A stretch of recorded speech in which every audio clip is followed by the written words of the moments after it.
Welcome to the Virtual Center for the Study of the Constitution and Civic Responsibility, an ongoing inquiry into American political origins and evolving institutions. The Executive Director of the Virtual Center is Dr. Bill O'Brien.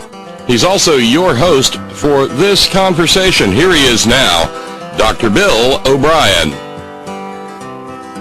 Thank you very much, and welcome to the Tuesday edition of the Virtual Center for the Study of the U.S. Constitution and Civic Responsibility. It is a gorgeous day on this Tuesday. It is the 26th day of August, which is really hard to believe. That's why I had to say it. It is absolutely a gorgeous day here in the East. I hope that you're having a wonderful day where you are.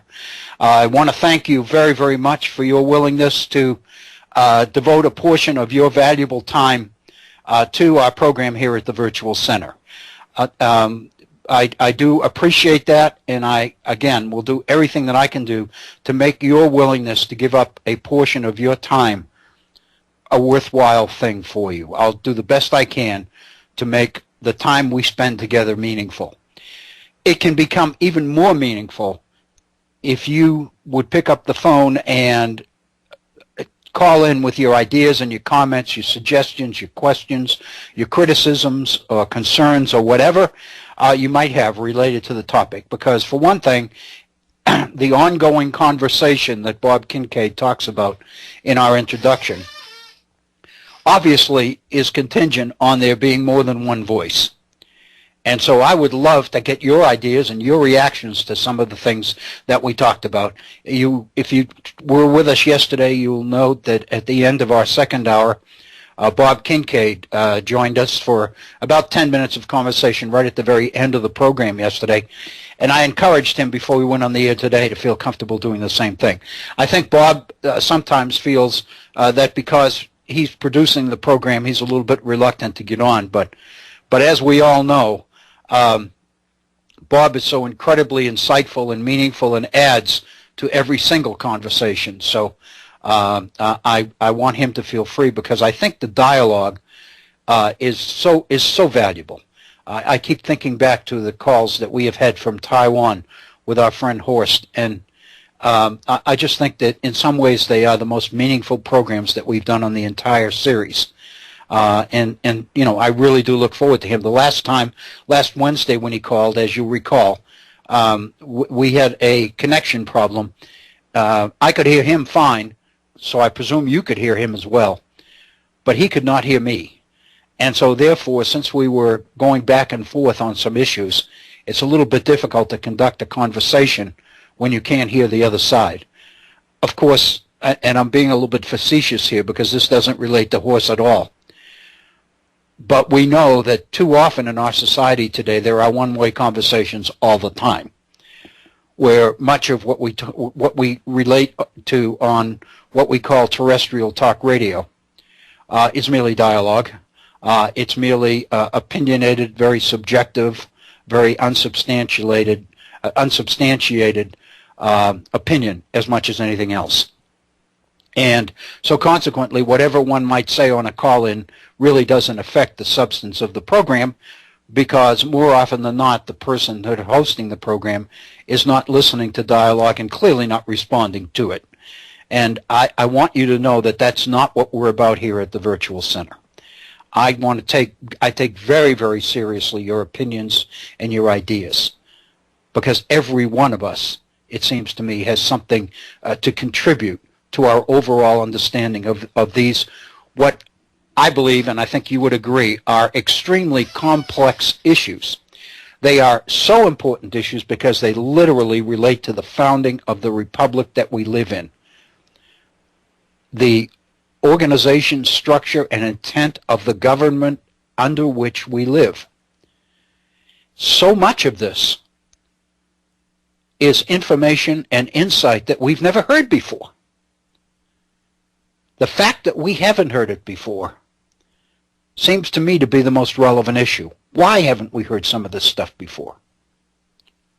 After our program yesterday, Bob and I had an exchange on the program yesterday, and much of the information has been there in print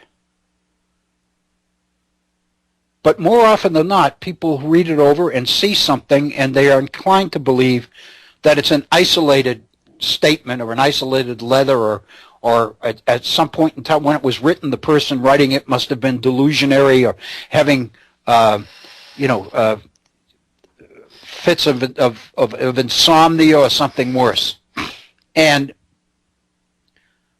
very rarely does somebody try to take in the whole picture of this period and begin to establish some focus and synthesize and bring these things together.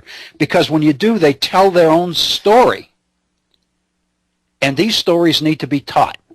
Because again, we're not about promoting one particular interpretation of the ratification of the Constitution, the structure of the Constitution, the organization of the Constitution, the powers of the federal government, or the intent of the founders. That's not what we're about. We are not trying to sell anything.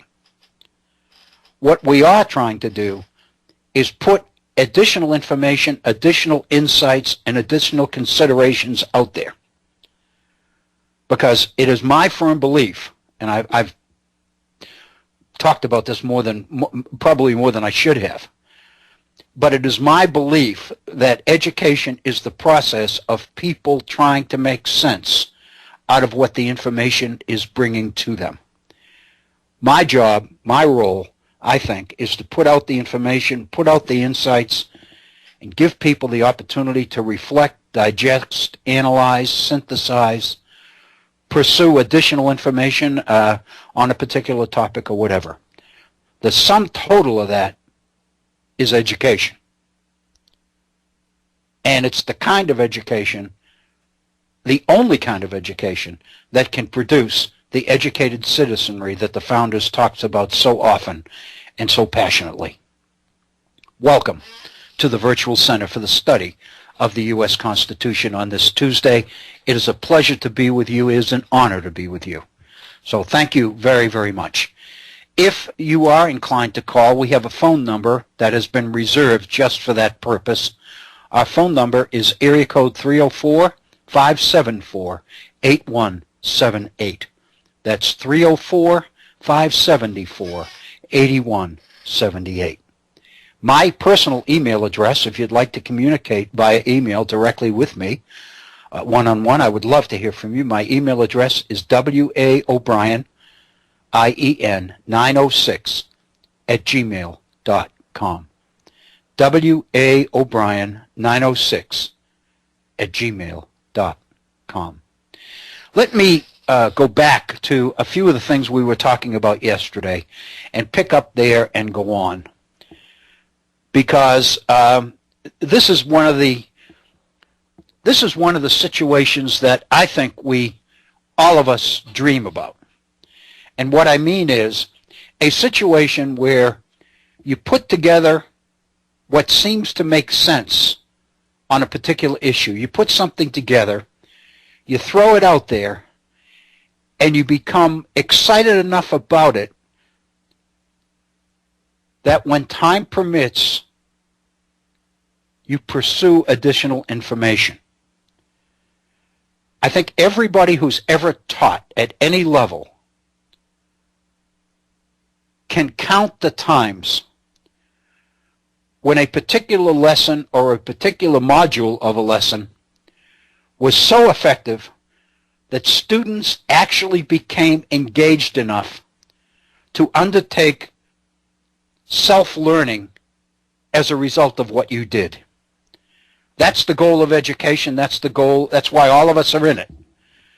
But it seems to happen so infrequently. Yesterday, here at the Virtual Center, it happened to me. And a lot of this is due to the call and to the comments of Bob Kincaid. Bob called at the end of the program. We only had about 15 minutes left in our 2-hour segment together. And Bob called and raised a few questions, specifically about James Madison and about Madison's predictions about population growth in the United States. I had read from a secondary source, from Douglass Adair's book called Fame and the American Founders, Douglass Adair included that particular section, that particular statement about James Madison. In 1929, in Madison's letters, Adair says, Madison had speculated on, had done a little bit of statistical analysis for himself in order to project out into the future the population growth potential of the United States. And he had projected that by the time we hit the 1930s, in other words, 100 years from when he was writing, which was 1829, he's projecting 1930s, 100 years later. He's projecting that the population of the United States will have reached 192 million people. The fact of the matter is, one of the things that Bob had asked when he called in,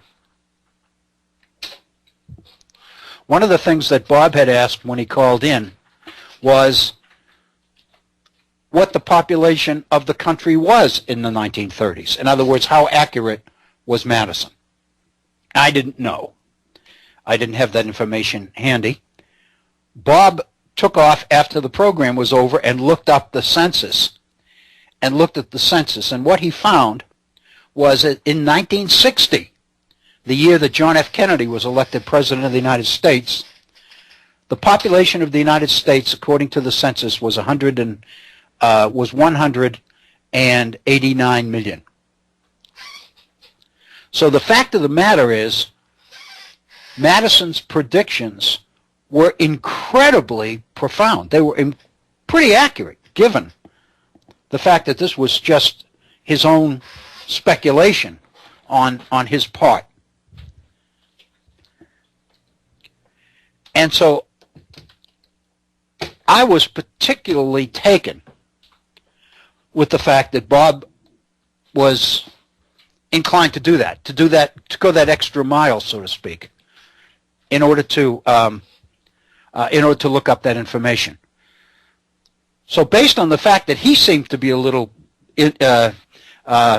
motivated, I became motivated myself, and I spent some time earlier today pulling together some information. What I did was I went back and tried to lay my hands on the original letter where Madison made that prediction, and I've got it. And one of the things that I learned is that as interesting as the projections of his statistical analysis are, the information which he has written around it, in other words, the context of his particular projections, is extremely interesting, and I think in ways more meaningful than the predictions, than the statistics themselves. But before we do that, I would like to just kind of lay the groundwork or do a little bit of review from yesterday, and in order to kind of refresh all of our memories about the context of this particular situation. The theme that we focused on for yesterday's program, for the vast majority, the last hour and a half of it, was on the issue of class warfare as it existed as a consideration or a concern on the part of the founders. And as kind of an introduction to that topic, I thought it important to look at the situation that we've been experiencing in Ferguson, Missouri, and the disturbances there over the death of Michael Brown, whose funeral was yesterday, as you know.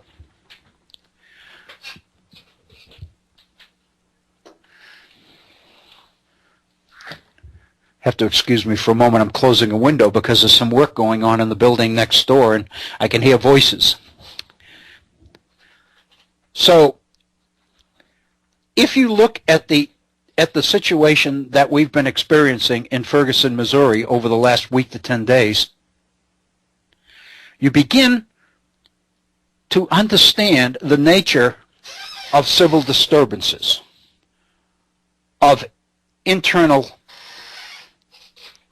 turmoil, civil disruption, civil discord, what political folks usually put under the heading of class warfare, the rich versus the poor. And then we looked at Madison's Federalist number 10 very quickly and talked about Madison's whole strategy for dealing with the potential of the majority faction. And Madison, in that document, as you recall, makes the statement that the major source of factions throughout history has always been the various and unequal distribution of property. Those who have it and those who don't. Those that we would call rich and those that we would call poor. And if you look at that reality from the context of majority faction and minority faction, it's very obvious what Madison is saying. The Constitution of the United States, the Republic, as the Constitution redefines it in an enlarged sphere, is designed principally, says its architect, its author, to prevent the organization and seizure of power by the majority faction, which in a context of rich and poor, the majority is always the poor. So if you're trying to make it impossible for the majority faction to get power, what you're talking about is you want to make sure that the poorest citizens in your society are not able to organize and seize power. That is, for me at least, the way that Federalist 10 makes the most sense to me. So in effect, Madison, in Federalist number 10, was constructing or devising a strategy to address the threat of civil disorder in American society. And then we looked at Federalist number 9, which is the Federalist paper written by Alexander Hamilton. And of course 9, Hamilton's paper, comes just before number 10, Madison's paper. Both of them are talking about civil disorder. Hamilton says in number 9, and I'm reading directly from Federalist number 9, a firm union will be of the utmost moment to the peace and liberty of the states as a barrier against domestic faction and insurrection. It is impossible, Hamilton says, to read the history of the petty republics of Greece and Italy without feeling sensations of horror and disgust at the distractions with which they were continually agitated and at the rapid succession of revolutions by which they were kept in a state of perpetual vibration between the extremes of tyranny and anarchy. What Hamilton is calling people's attention to, he's speaking to the citizens of the state of New York in the Federalist number 9, but when he first delivered these remarks to the Constitutional Convention, he was trying to have an effect on the structure of what the Constitutional Congress put together, which is the final Constitution. And what he is saying is that history tells us that throughout the past, republics have constantly gone back and forth between the extremes of anarchy and tyranny. Tyranny produces anarchy, which leads to tyranny again, because the only way to address anarchy is to look for the strong leader or the strong government to reestablish peace and security. And that means people's willingness to give over their total support to an authoritarian king, dictator, prince, military general, whatever you want to talk about. And that's what Hamilton is saying. If they exhibit occasional calms Hamilton said. In other words, if these republics occasionally appear to be calm and peaceful, these only serve as short-lived contrast to the furious storms that are to succeed. If now and then intervals of felicity open to view, we behold them with a mixture of regret arising from the reflection that the pleasing scenes before us are soon to be overwhelmed by the tempestuous waves of sedition and party rage. If things appear to be peaceful and calm, Hamilton says, it's only temporary because it never lasts. And all you have to do is prepare. It's the quiet before the calm before the storm is the expression that we use. And Madison says history tells us it always happens. It's always there in popular governments. If momentary rays of glory break forth from the gloom, Hamilton says, while they dazzle us with a transient and fleeting brilliancy, they at the same time admonish us to lament that the vices of government should pervert the direction and tarnish the luster of those bright talents and exalted endowments for which the favored soils that produce them have been so justly celebrated. And then Hamilton goes on, and I'll stop here. From the disorders that disfigure the annals of those republics, the advocates of despotism have drawn their arguments, not only against the forms of republican government, but against the very principles of civil liberty. It's based on that history that advocates of super-powerful governments, advocates of despotism, have criticized republics and have taken strong positions against even the idea of civil liberty because it's never worked before. They have decried all free government as inconsistent with the order of society, and they have indulged themselves in malicious exaltation over its friends and partisans. Happily for mankind, Hamilton goes on and says, we've improved government in such a way that we think we found ways to deal with some of these problems. And then he goes into the Constitution that comes out of the Constitutional Convention.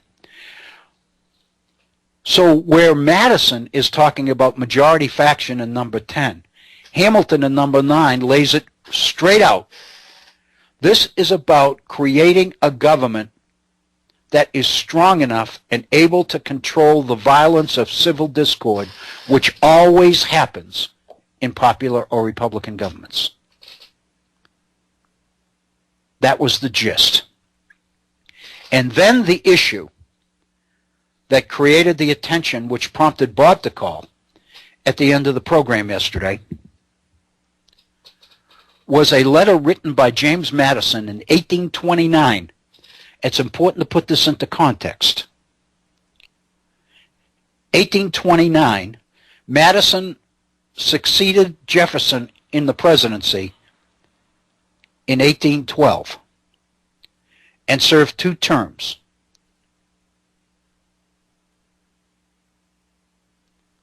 And served 2 terms. So Madison was president from 1809 through 1816. And then in the election of 1816, James Monroe was elected president, as you know. So Madison left the presidency in 1816. The letter that we're referring to is written in 1829. So it's 13 years after he left the presidency. Madison is going to die in his late 80s in 1836. So this is 7 years before Madison dies, which means he's about 79 or 80 years old when he writes this letter in 1829. And what he is doing is projecting the future population of the United States. And what he's pointing to is the general assumption that most thinking people in the 18th century, most of the delegates at the Constitutional Convention believed that the only way Republican popular government could succeed was as long as the United States remained predominantly agricultural. And in the 1780s, the United States was 90%. That's the number that I've looked up recently. 90% an agricultural society. 90%, 9 out of every 10 Americans farmed, lived in rural areas. These people believed, along with Jefferson, that the stability and security and peace of civil society would last only as long as the nation remained predominantly agricultural. The faith that Jefferson and Madison and others had in the so-called yeoman farmer who owned his own land and farmed his own land,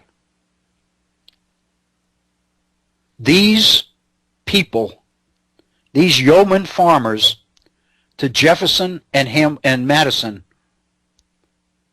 were the guarantees of a stable, secure, peaceful society. And Madison's whole projections, going up all the way into the 1930s, when he projected that the population would reach 192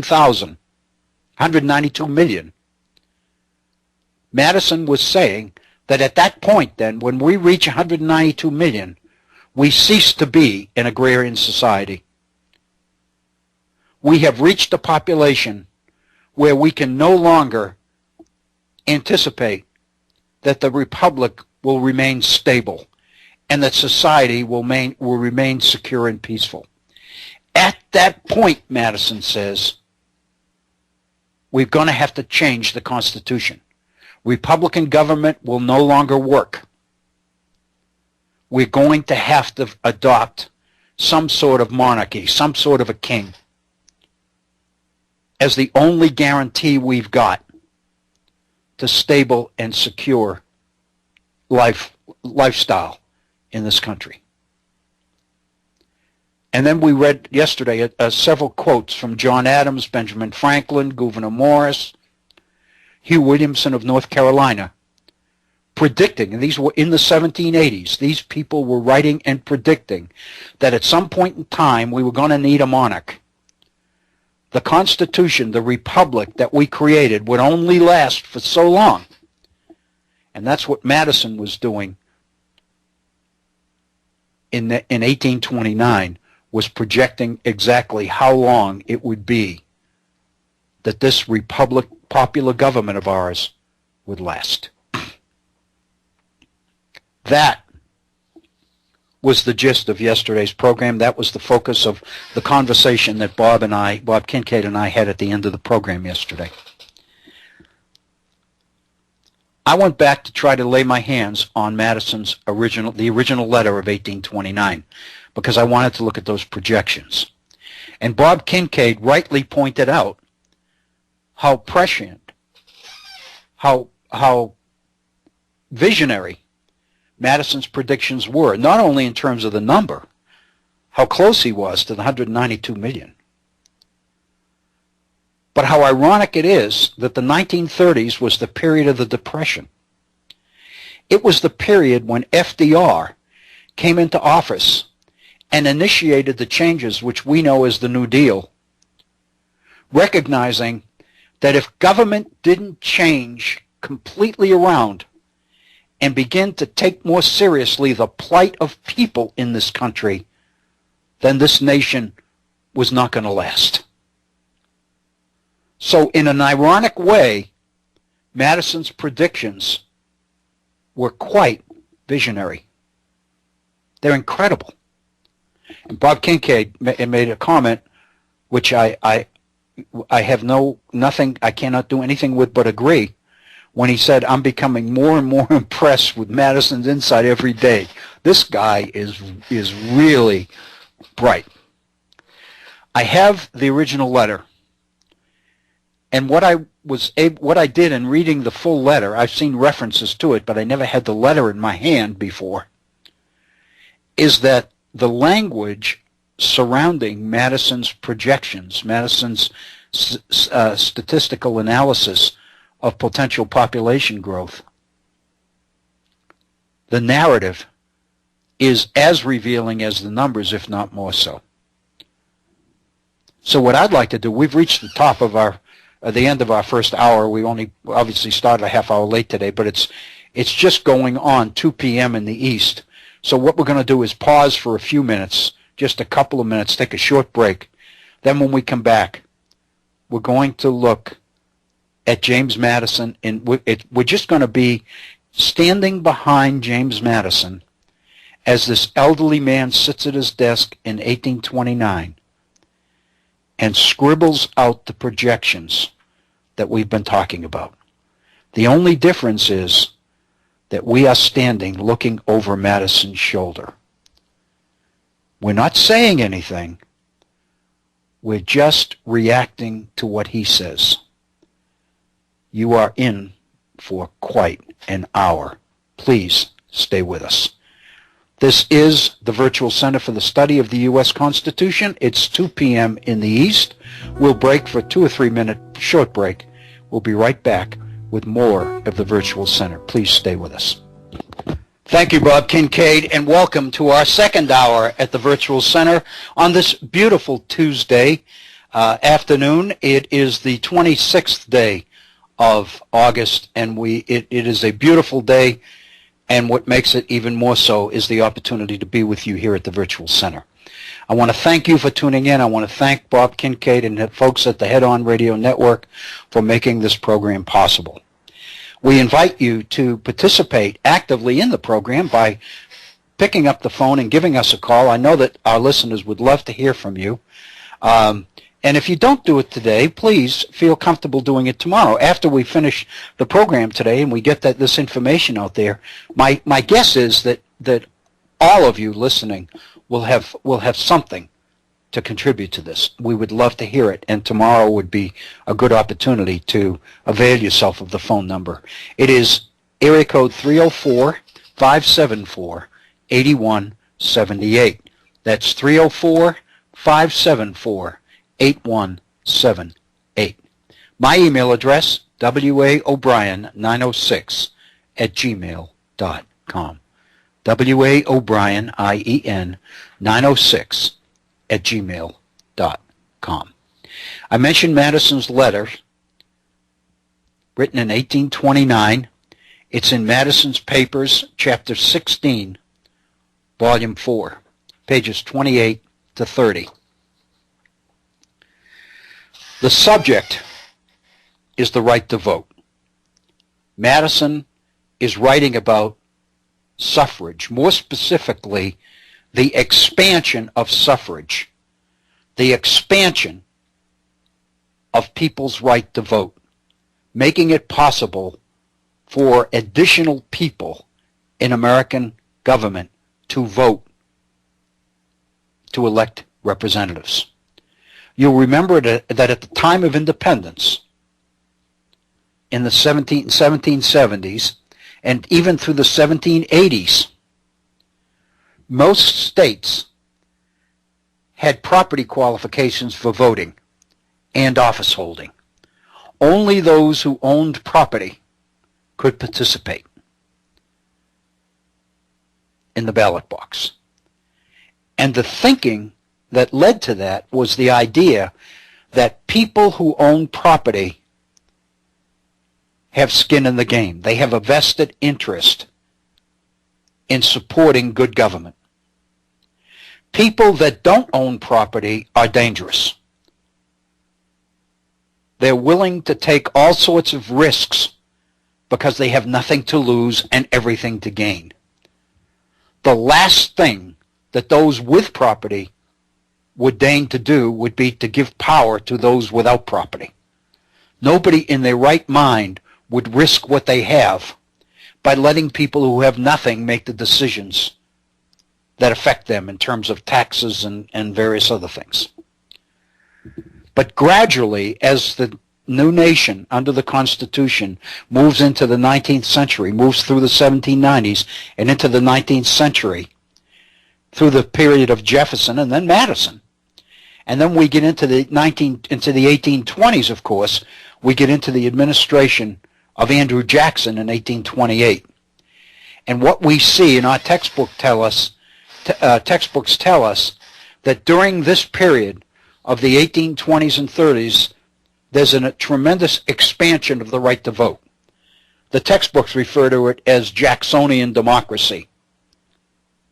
The right to vote is opened up to more and more people.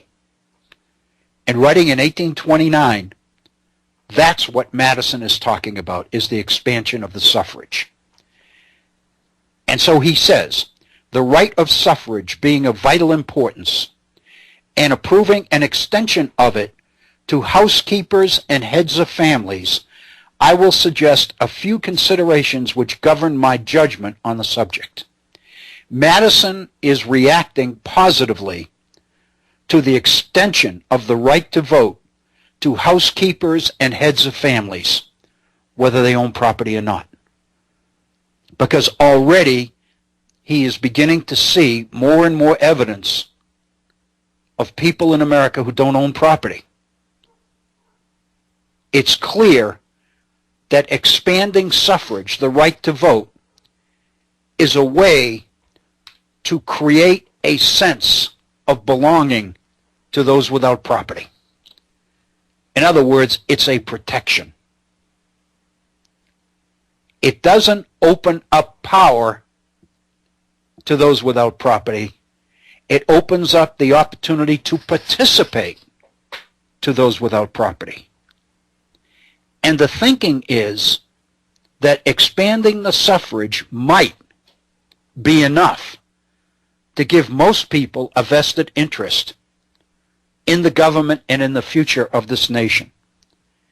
And it's people who feel that they have an interest in, that they have a future in this country, who will support it and not threaten it. Madison goes on. Were the Constitution on hand to be adapted to the present circumstances of our country without taking into view the changes which time is rapidly producing, an unlimited extension of the right would probably vary little the character of our public councils or measures.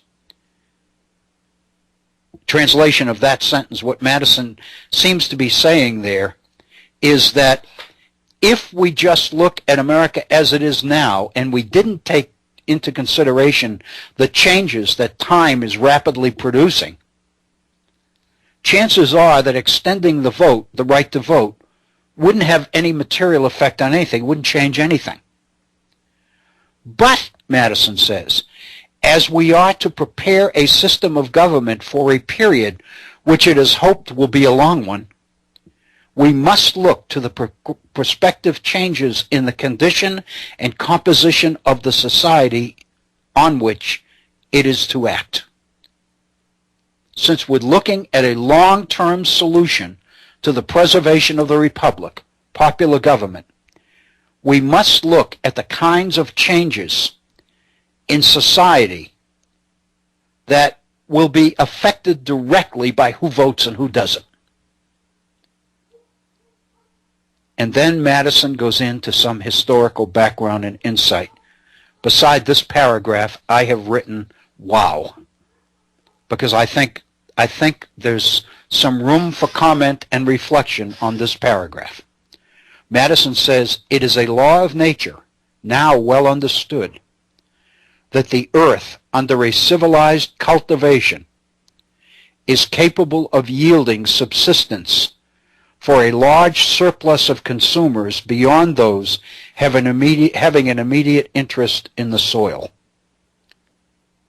Translation, we know it's now well understood and appreciated that civilized cultivation or civilized society has made it possible to support a large number of people who don't necessarily farm their own food. In other words, agricultural progress and science is making it possible for those in agriculture to support larger and larger numbers of people who aren't in agriculture, mostly who live in cities. A surplus, Madison says, which must increase with the increasing improvements in agriculture and the labor-saving arts applied to it. So because of the advances we're making in agriculture, we're able to support a larger and larger group of consumers who aren't growing their own food for sustenance. So Madison is saying something that everybody agrees with. He said that. It's a law of nature. It's now well understood, he says. And then he goes on. And it is a lot of humanity. In other words, when you say it is a lot of humanity, what you mean it is the fate of humanity. It's a reality of humanity. That of this surplus, a large portion is necessarily reduced by a competition for employment to wages which afford them the bare necessities of life. The nature of our free competitive society is that as we continue to grow, a larger and larger proportion of the people is reduced by competition to working for wages that they can barely live on. The proportion being without property, Madison says, or the hope of even acquiring it, cannot be expected to sympathize sufficiently with its rights to be safe depositories of power over them. What Madison is saying is the reality that as we develop, as we grow as a nation, more and more people are being rendered living literally from paycheck to paycheck on a day-to-day basis, just barely making it, which means the number of people without property is growing. Even the number of people who probably have no hope of ever owning property is growing.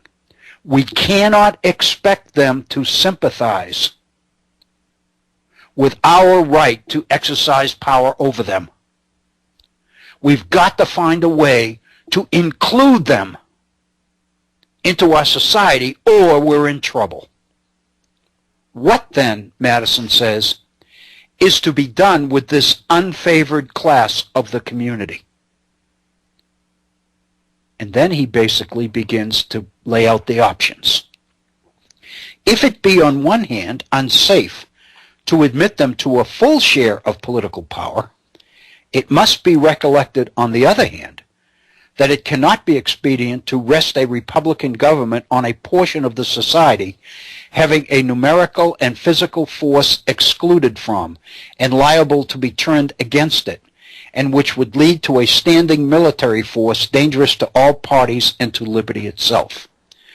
What Madison is saying is, if we try to find a way to give these people who have no property something less than full share of political power,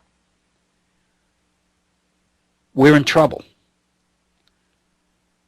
Because we cannot expect to subject Republican government to the whims and the will of a portion of society that have the numbers, that have the physical force, but that are excluded from and therefore dangerous to the mainstream of society, and by definition must logically lead to a standing military force dangerous to all parties and to liberty itself. If we don't find some way to address this problem of a growing number of people who do not have a stake in society, who are barely making it, have no property, have nothing to lose, then we are running the risk of becoming finding that we'll have to become a military dictatorship. We're going to have to keep these people in line by force unless we find some alternative, some other way to do it. This view of the subject, Madison says, makes it proper to embrace in the partnership of power every description of citizens having a sufficient stake in the public order and the stable administration of the laws, and particularly the housekeepers and heads of families, most of whom, quote, having given hostages to fortune, will have given them to their country also. What Madison is saying here then is the expansion of the right to vote to the heads of households and the heads of families is the only way we have of trying to include these people in our community. If they feel part of our community, if they feel that they have a role, if they feel that we care about them, if they feel that they have a meaningful place in society, and if we are willing to give them an equal share of the political power, the same right to vote that we all have, then maybe we can strengthen our society, our community, in such a way that we can alleviate the potential threat that the gap between those who have and those who don't have creates for us. The meaning here, I don't want to go on and insult those listening here to the virtual center by doing too much interpretation or too much adding on to what Madison says here, because Madison says it all. The first thing he is saying is the political value of the right to vote. How many times have we heard young people, and not so young people, ask the question, why should I vote? Why does it matter? Who cares?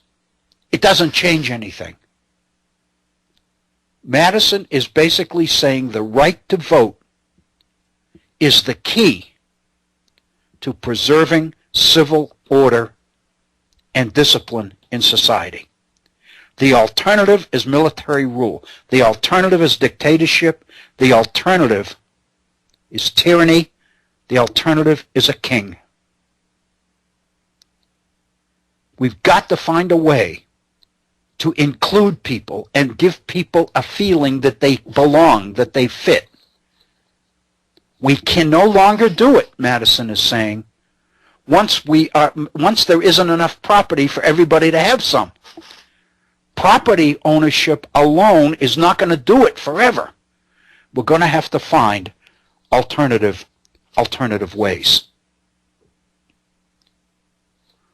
I don't have to basically tell those of you listening about the threat that we face as we look at the numbers today about the 1% and the 1% of the 1/10 of 1% who are controlling more and more of the wealth of this nation.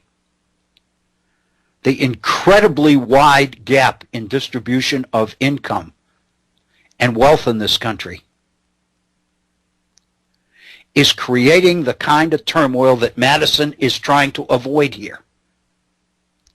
And our political leaders don't see it. If Madison was in Washington today, Madison would have been all over President Obama's health care plan. A way to give health care to people who have nothing. A way to say to people who have nothing, who are barely making it, we care about you enough that the nation, the community at large, is going to subsidize your health care and your welfare to make sure that you're taken care of, and you can see a doctor, and you can see a dentist, and you can see an optometrist, and all of this stuff. What better way to make people feel that they really matter in spite of what they don't have materially? Why can't our leaders see the benefits of this? I live in a state right now here in West Virginia where we have the Democratic incumbent for Congress running against the Republican opponent, and both of them are running against health care. Both of them are running against Obama's EPA, Obama's war against coal, and Obama's incredibly out of control health care program.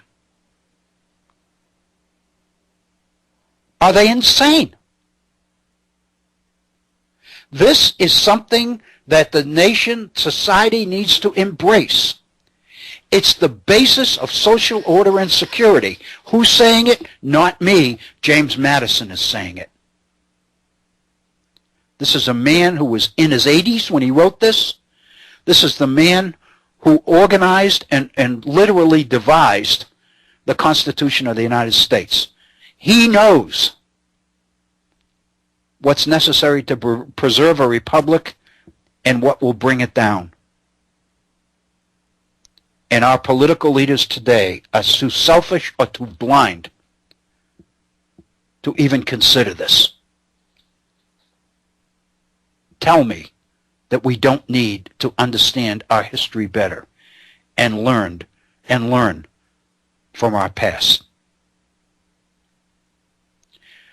Madison continues, this portion of the community, added to those who, although not possessed of a share of the soil, are deeply interested in other species of property, stocks, bonds, investments, and both of them added to the territorial proprietors, the people who own the most, who in a certain sense may be regarded as the owners of the country itself, form the safest basis of free government. The way to preserve free government, Madison says, is to link up this portion of the community, those who have no property.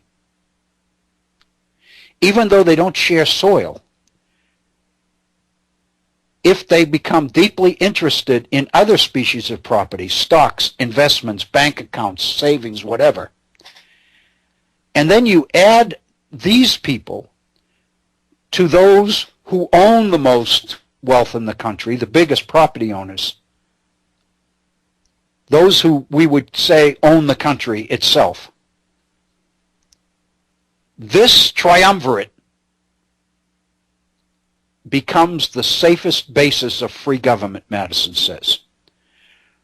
To the security for such a government afforded by these combined members may be further added the political and moral influence emanating from the actual possession of authority and a just and beneficial exercise of it.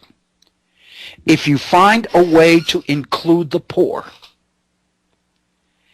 and to make them believe that they have a common interest with those who aren't poor, the wealthy, and if your government is administered by people of authority who have sensitivity to the needs of citizens, who are willing to really support the public interest and put aside self-interest for the public interest, that's the combination that we have to bank on. That's the combination we have to rely on.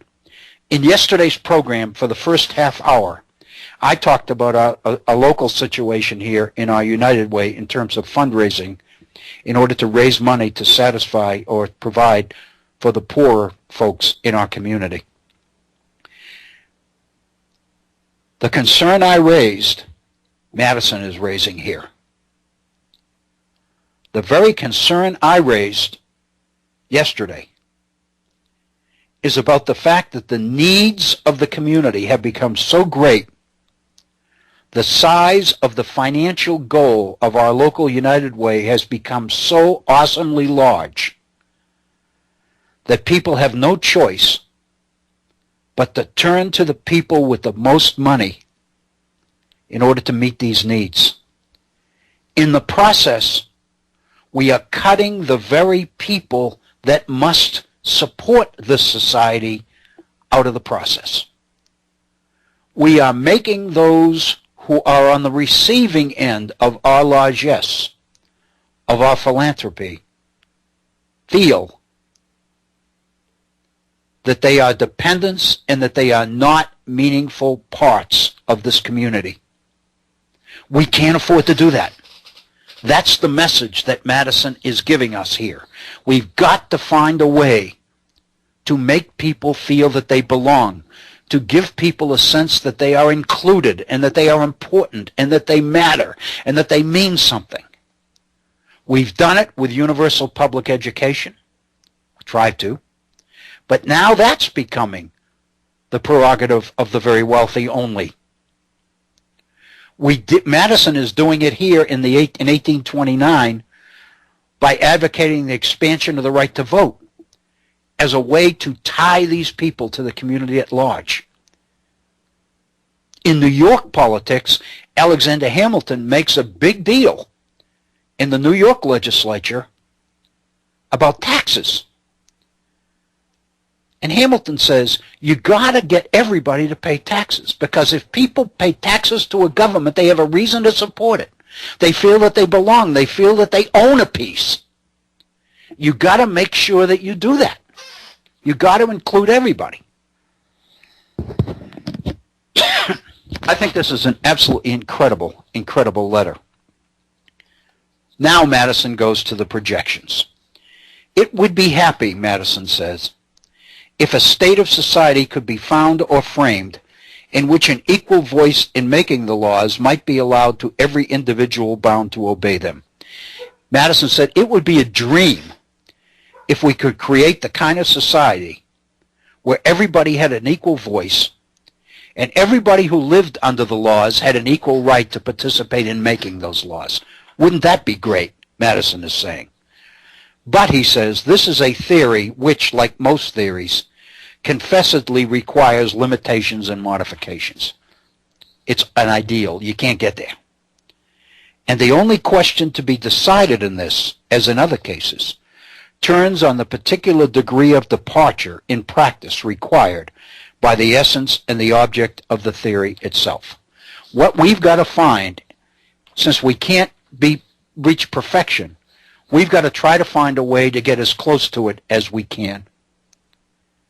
He says, it must not be supposed that a crowded state of population, of which we have no example here, and which we know only by the image reflected from examples elsewhere, is too remote to claim our attention. Now what Madison is doing is referring to revolutions and civil disturbances in other nations, where population has become greater than the society's ability to sustain it. And he said, no longer can we claim that this affects other people but not us. We can no longer afford to continue to believe that these considerations are too remote to claim our attention. And then he makes his projections on population growth. And I have this is directly from Madison's pen. The ratio of increase in the United States makes it probable, he says, it is probable that the present 12 million people in 25 years will be 24 million people. And the 24 million people that we'll have 25 years from now,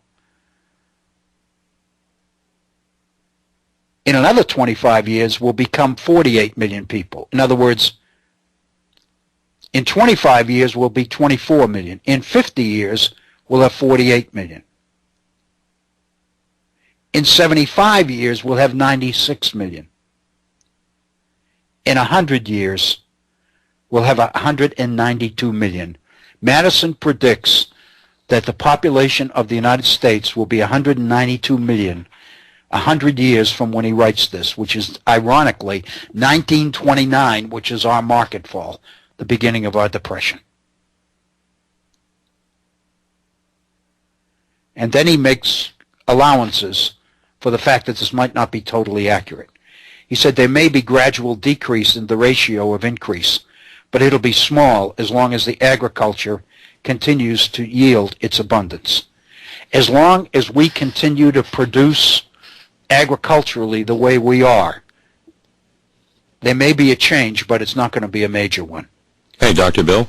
Yes, Bob? Can I jump in for a moment? You sure can. I'm not entirely certain, and I've been listening to you share this. The first thing that pops into my mind is and I'm not trying to overcomplicate things, but if we recall that James Madison was a proponent and a supporter of the 3/5 compromise, Yes. Is he calculating, or do we have any way of knowing, is there any way of knowing whether he's calculating his population increase with a direct 1-to-1, or is he using the 3/5 compromise? 3/5 of a human being. I think he's taking the 3/5 compromise because it was the law, and it was still a law in 1829. And so I'm assuming that he's taking that in consideration. But I'm also assuming that he's not necessarily considering and again, this is just a guess because I don't know, the situation of, in terms of supporting people, I don't know whether the 3/5 compromise counts when you're determining taxes or representation in Congress. I mean, that's the compromise with the 3/5. But in terms of keeping people alive and providing enough agriculturally to feed people, I think in that sense, everybody doesn't eat the same. Everybody doesn't have the same diet. So I'm guessing that slaves do not live on the same caloric intake. Yeah, caloric intake or food quality that white society does. I'm assuming that that's kind of a given. I'm guessing that Madison's 192 million doesn't even consider slaves. But it's just a guess. I don't know. Well, and I guess I suppose we are reduced only to guessing, but that struck me as a valid query. And secondarily, it's not just that the slave class doesn't eat as well as, say, Mr. Madison's class. It's that most of America doesn't eat as well as Mr. Madison's class. That's true, Bob. That's very true. That's very true. But because he's talking about the proportion of the population that is unable to sustain itself in terms of what food it can produce, it must be taken care of by those who produce food. I don't think slaves, materially enter into this equation at all. But it's just my guess. Well, I think I tend to agree. Secondarily, if I understand you correctly, all of his calculations are based upon a presumption of agrarianism. Yes. He totally he doesn't see. Does he not see? I mean, this is everything that you've shared thus far this afternoon has shown him to be an incredibly prescient man. Right. He is looking down the road, and he is seeing a changing America. In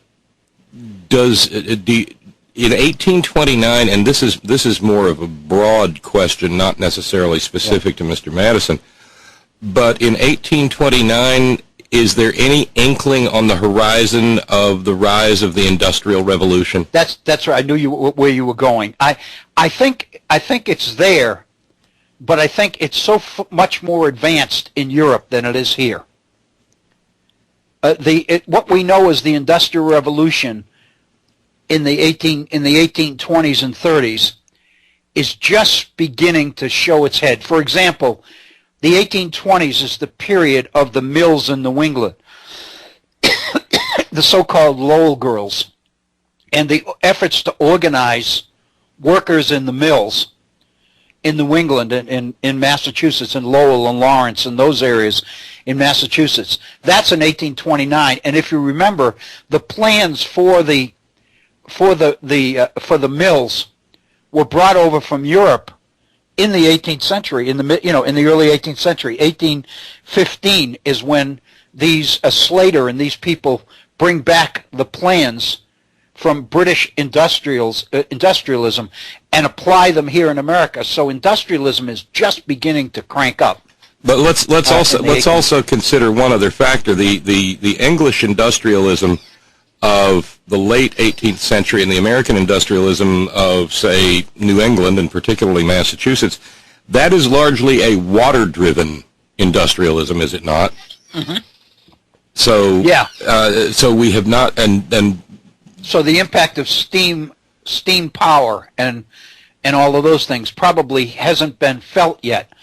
One of the things that we're beginning to see for example, in 1820 America, is the beginning of the transition from inland water transportation to the development of railroads.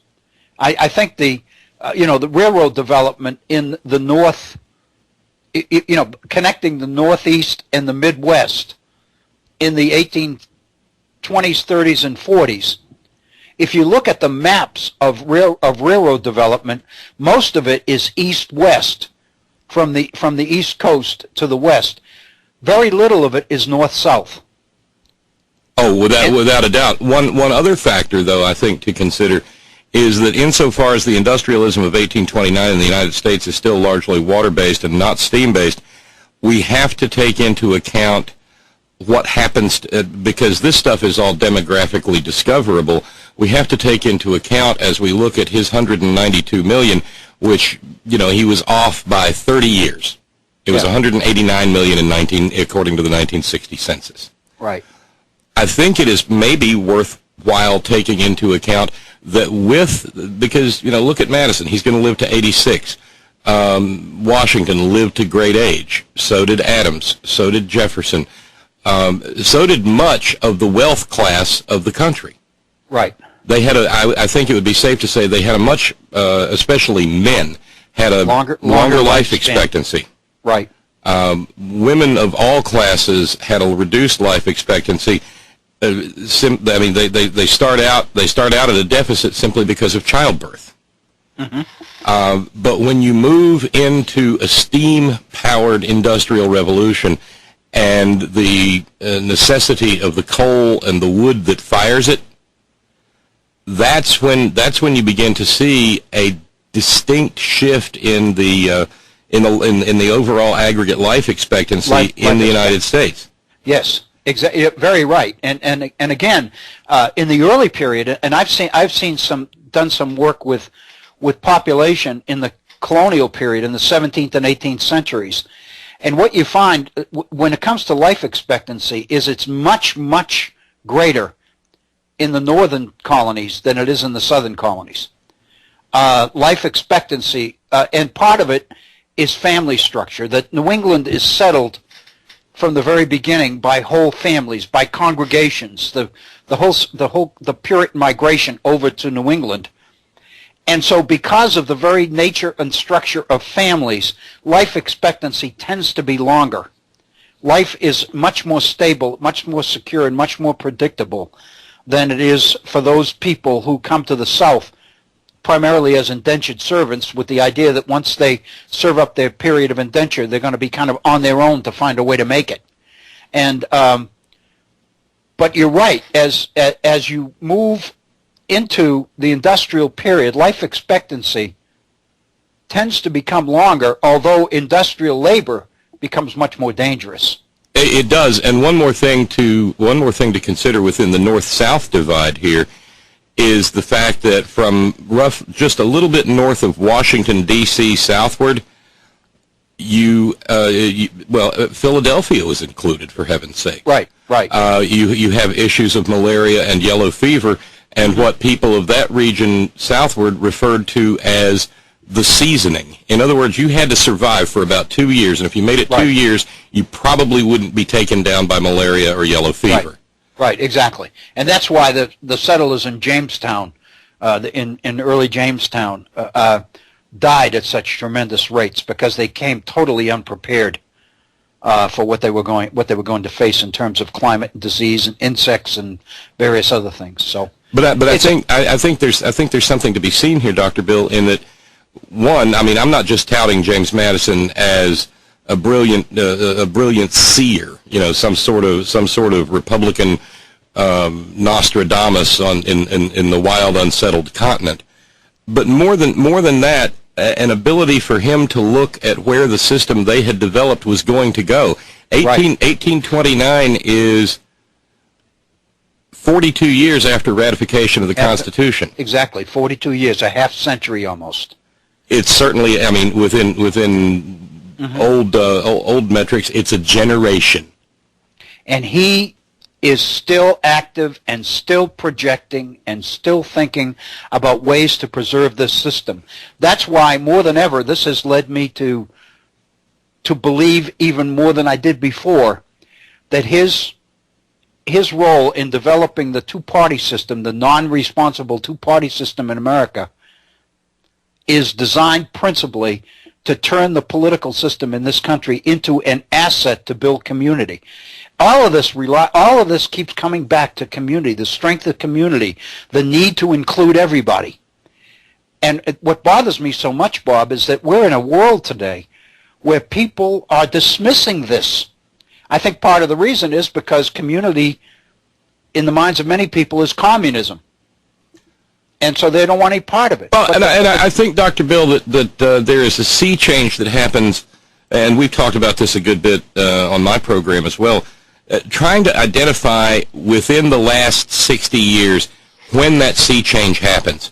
And some have said Nixon, and given my generation and my age, I just can't stop thinking about Ronald Reagan standing there and saying, the 9 most dangerous words in the English language are, I'm from the government and I'm here to help. Help you, yeah.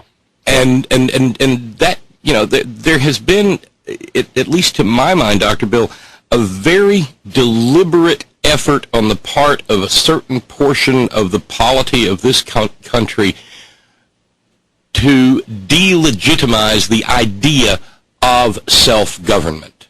Right. I agree. It's almost as though, and that's why I asked the corporations question yesterday, it is almost as though while Madison is saying, and Hamilton is saying, and all these guys back in 1787 are saying, this may not last, we may wind up with a monarch. The reason I said, did they say monarch because that was the only form they had to look at? Well, we have our monarchs now, don't we? Yeah, we sure do. Are Charles and David Koch less monarchs for not having a crown? Right. They are controlling our entire political system. Bob, yesterday I was told, speaking of the Kochs, that the political projections in New Hampshire, in the race between Scott Brown and former Governor Shaheen, has evened up. Originally, Governor Shaheen was way ahead, double digits. Now it's because the race is almost evened up, and the reason is that the Scott Brown campaign was injected with $3.5 million from the Koch brothers. It goes a long way. My God. I mean, but the reality, the thing that probably is the most irritating, it works.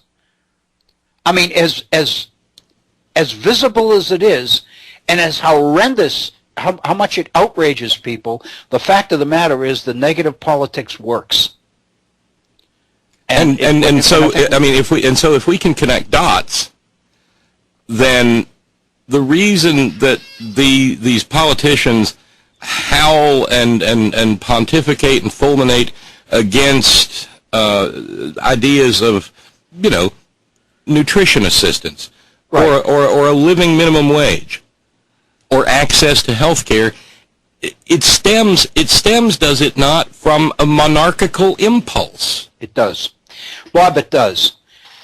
And the one thing that, and I don't feel vindicated necessarily, but the one thing that becomes more and more clear as we pursue these source materials at the time of the founding is the importance and the political importance of what we call, generally speaking, progressivism.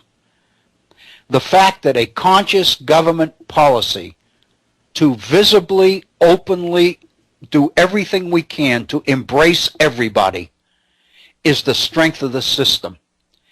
And the more we allow people to destroy that and weaken it, the more danger we are in. And these are the people who created it that are telling us this. Well, that's Dr. Bill, that is why I started referring, about this time last year, to what is going on via the right wing in this country as a full-on insurgency. Yes. Whether it is trying to, and this goes back to Grover Norquist saying we need to drown the government in a bathtub. Drown the beast, yes. and it's all this prattle about limited government and small government. Wouldn't James Madison have laughed in these people's faces when because these people are already considering what the size of, because they know the size of this continent, and without using the nasty term manifest destiny, they know that we're going to try to expand. Yeah. And knowing that, they know it's going to be a huge country that's going to require a big government. How in God's name, Dr. Bill, do you govern a country of this size with small government? And local control over schools and all of this other stuff. I mean, it just absolutely, and I believe that the more, and again, this kind of suggests conspiracy, and I don't want to go there. But what I'm finding is the more you begin to realize what the history of this nation is about, the more you can begin to appreciate why certain people don't want our young people to know it. Precisely. I mean, and that's frightening. In a popular government, as tenuous and as sensitive and as carefully balanced as these people created this system, to risk all of it for people that are so self-interested that they don't have the best interests of anybody. I'm thinking today the big news is Burger King going to Canada to escape taxes and eating up Tim Horton. Yeah, and on and on and on. It's just one example after another of corporations and being run by people who seem to have no sense of the risk that they are putting this nation in by what they are doing. And because they are as big and powerful as they are, what they do matters. And so they are risking jeopardizing the life and the livelihood of tens of thousands, if not millions of people by their selfishness and self-interest. And they tried to use the founders to justify it. And the founders would be spinning in their graves if they saw what these people were doing. Well, do you remember how we talked about the way that the right wing sort of elided Abraham Lincoln into the founders group as one of the founders? Yeah. Well, I think to a certain extent, we're in what you just described. You use the word selfishness. Now, there is an author out there who is sometimes treated as a philosopher, who she wasn't, who propounds a philosophy of the goodness of selfishness, and that is, of course, Ayn Rand. Uh-huh. And what you have in Ayn Rand, when the right wing tries to shoehorn Ayn Randian philosophies into founding principles, they're basically trying to put her in the same pantheon, are they not? As Lincoln, yes. I see what you mean. Yes. They are trying to basically say that what the founders had in mind is what Ayn Rand articulated. Which is directly at odds with practically every word you can find any of them ever writing.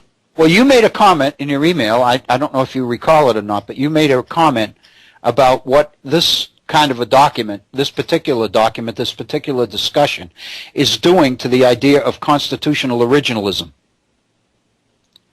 Because there's no question that what Madison and Hamilton and the Federalist Papers are talking about is a government that must be able to respond to changing conditions or it can't last.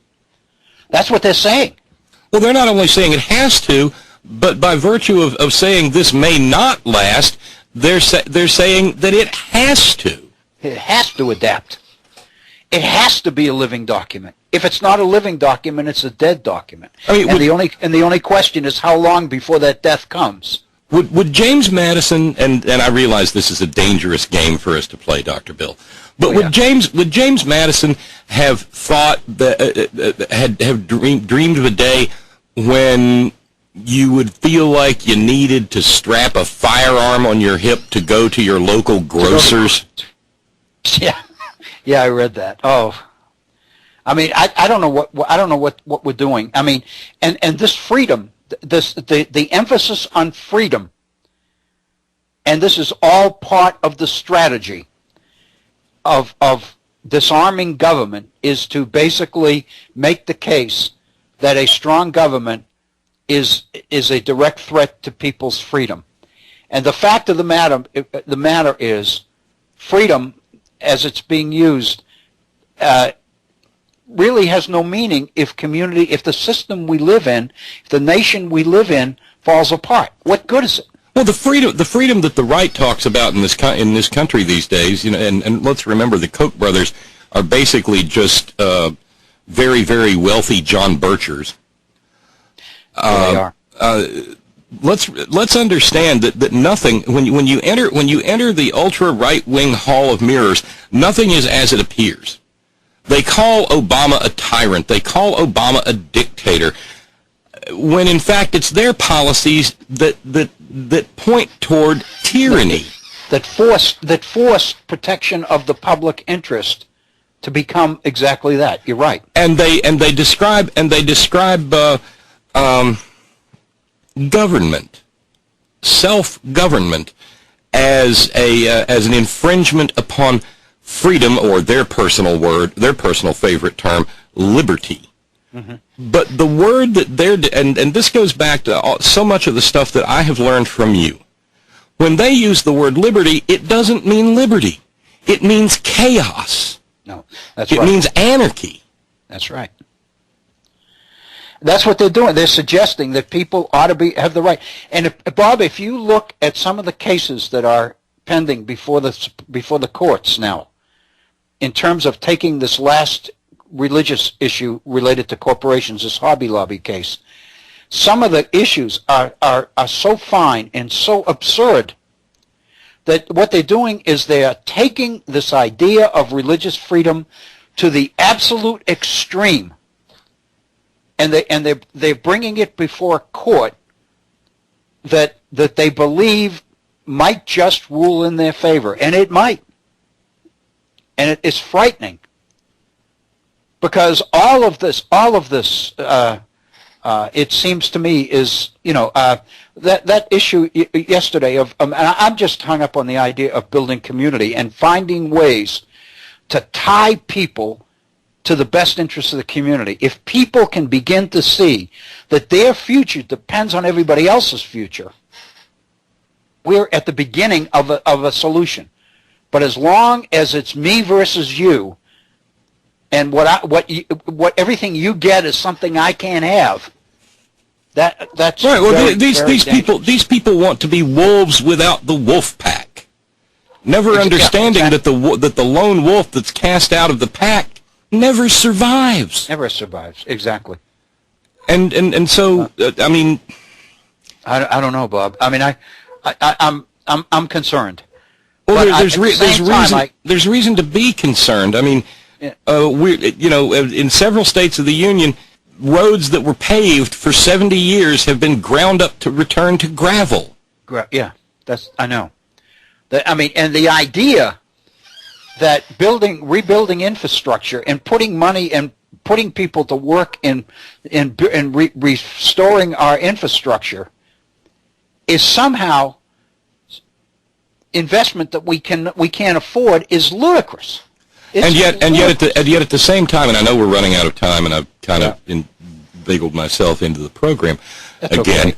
But I read a story today, and I'm ashamed of myself because I didn't immediately send it to you. But you'll probably find it if you go rooting around in the New York Times. I think it was the New York Times. There was a story today about the thousands of dollars that parents are spending redecorating their children's dorm rooms.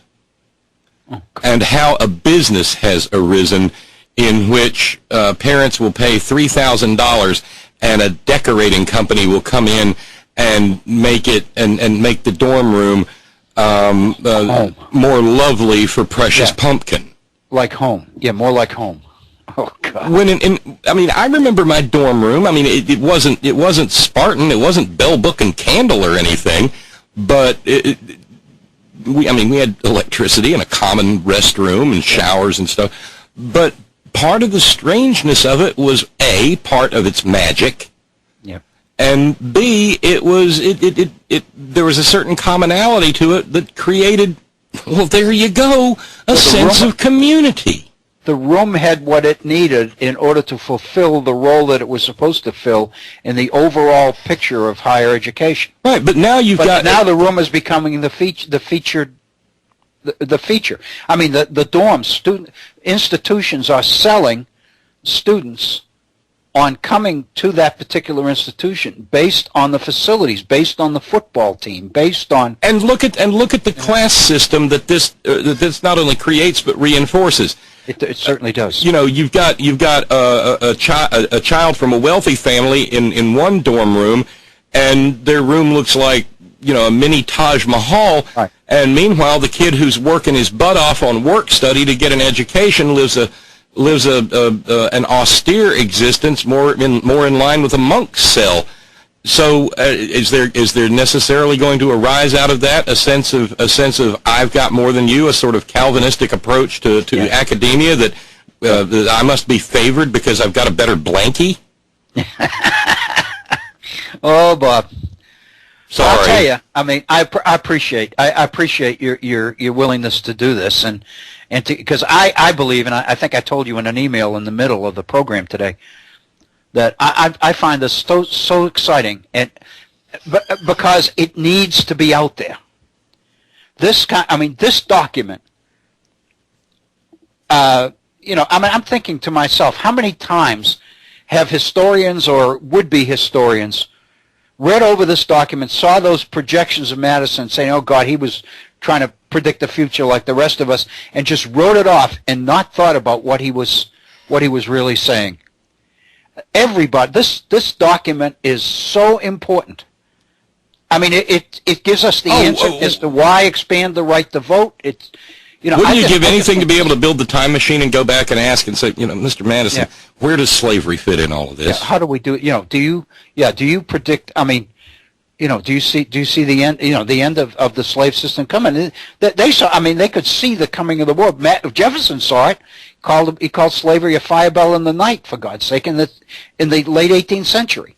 I mean, he saw what was going to happen. You couldn't sustain this forever, and that's what he's saying now. We're beginning to see a society which is able to support more and more people, but at some point in time, the number of people to support is going to be so great that if we don't find other ways to hold this society together, we're going to be in trouble. Bob, I think you're going to be in trouble. We're listening. We are. I'm out of here, and Thank you can you, wrap Bob. up. I will be back tomorrow. For the Virtual Center for the Study of the U.S. Constitution and Civic Responsibility, I want to thank Bob Kincaid. I want to thank you folks listening. We are at the top of the hour, the end of our program. Be safe. Enjoy. Come back tomorrow. We'll have more of this. This is Bill O'Brien. Thank you.